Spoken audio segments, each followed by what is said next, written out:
dhambi nzito kabisa kuliko hata riba. Naam, Islam tunafahamu ya kuwa Qur'ani tukufu imeharamisha riba. Allah anasema wa ahalla Allahu al-bay'a wa harrama ar-riba. Na Allah amehalalisha biashara na ameharamisha riba. Na mtume wetu Muhammad sallallahu alayhi wasallam katika kuonyesha ubaya wa riba amesema la'ana Allahu riba, Allah ameilaani riba, wa akilah wa mukilah wa katibahu wa shahidai.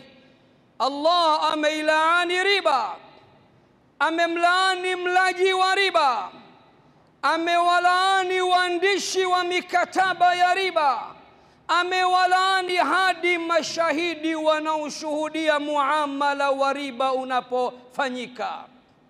Lakini si hivyo tu, ili kukuonyesha ya kuwa riba ni jambo baya mno, mtume wetu Muhammad sallallahu alayhi wasallam alipata kuonyeshwa usiku, akasema usiku wa jana nimeonyeshwa mtu wa ajabu.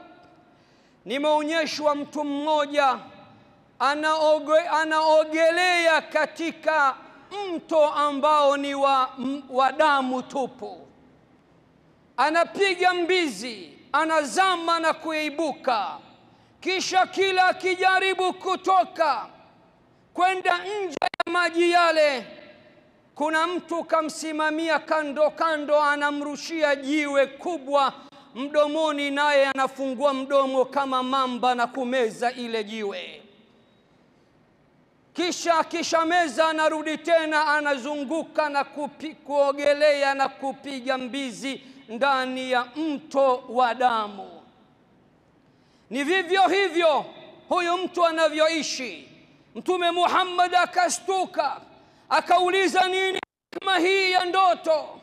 Huyu ni nani anayeogelea ndani ya mto wa damu, kisha akijaribu kutoka kuna mtu kamsimamia, anamzuia asitoke na anamtupia mdomoni zinga la jiwe, naye analimeza? Jibril alayhi salam akamwambia mtume wetu, huyu ni mlaji wa riba duniani, na hii ni moja ya adhabu ya